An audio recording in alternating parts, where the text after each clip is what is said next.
joining me today. In this video, I'm going to be demonstrating a variation of the Pilates mat exercise, the roll-up. So the roll-up is a traditional, quote-unquote, authentic Joseph Pilates mat exercise.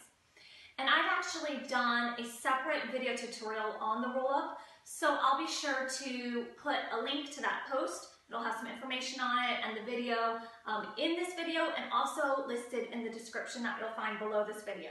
So if you have any interest, if you're unfamiliar, or you just want some tips and tricks, I've got a lot of variations of it so that you can build up to doing the full out roll-up.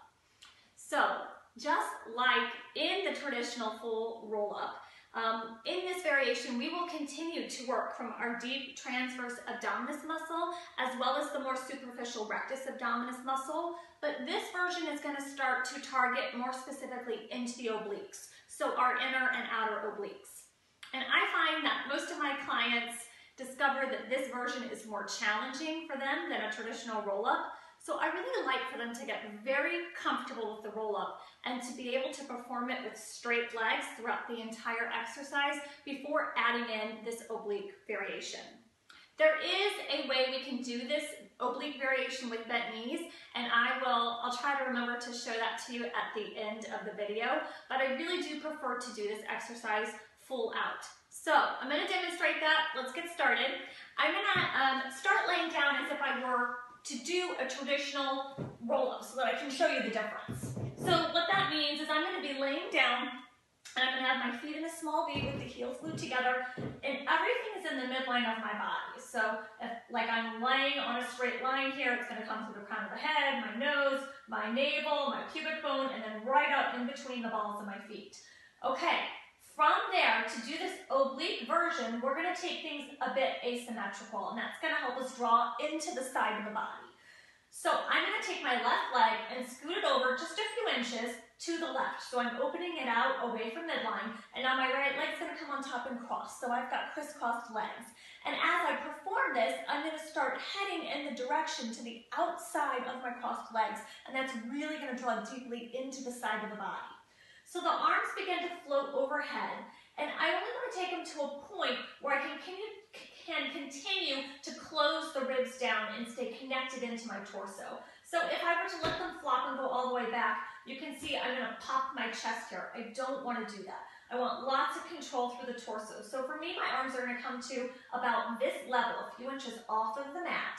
They will float to the ceiling. I'm going to draw the belly in, squeeze the thighs together. Inhale, chin to chest, and as I come up, instead of going straight forward, I'm going to head out onto this angle, and that's going to start drawing into my obliques.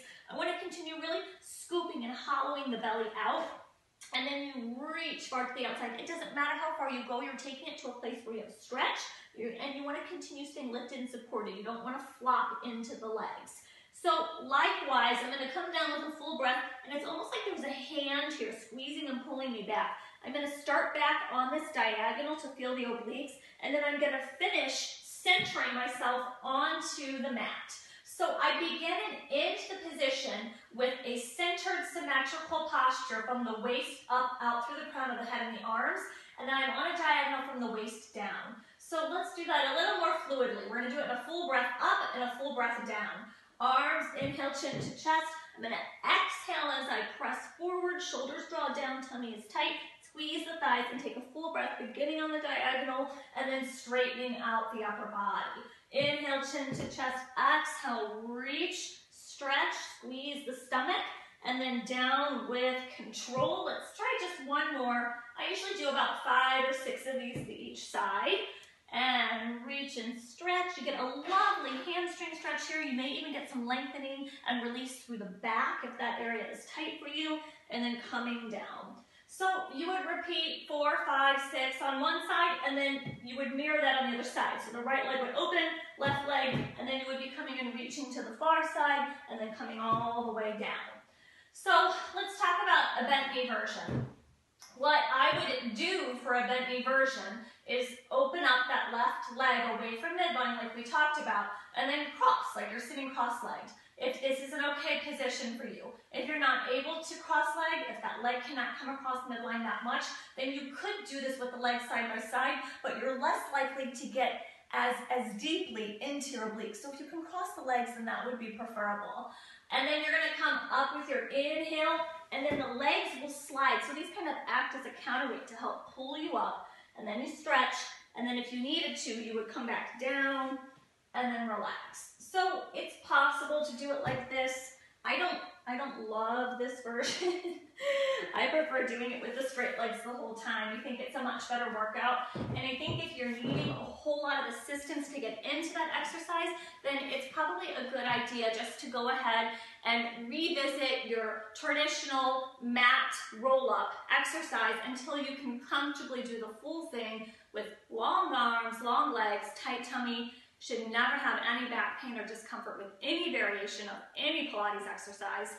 So once you get really comfortable and strong with the roll-up, then try adding this in. It's fun to just vary it up a little bit. You'll get more into the obliques. Our obliques tend to be weaker than the muscles down the front of our stomach. So it's important to make sure we're doing exercises to strengthen them and to stay balanced from side to side. And additionally, it helps to eliminate love handles, okay? So it keeps us long, it keeps the waist tight, and it keeps us thinning out here. So we're not having that bulge here, which of course most of us would prefer to have nice, long, lean sides. So it's important to work the obliques, not only just to keep us healthy and strong, but to get rid of those love handles, which are not at all lovely. So if you have any questions on this version of the roll-up, incorporating the obliques, you can always feel free to send questions or comments to Amanda's Corner. It's CORENER@charter.net. And thank you so much for watching today. I hope to see you again. If you enjoy my tutorials, then please subscribe to my YouTube channel. I really appreciate new subscribers. Thanks so much. Bye.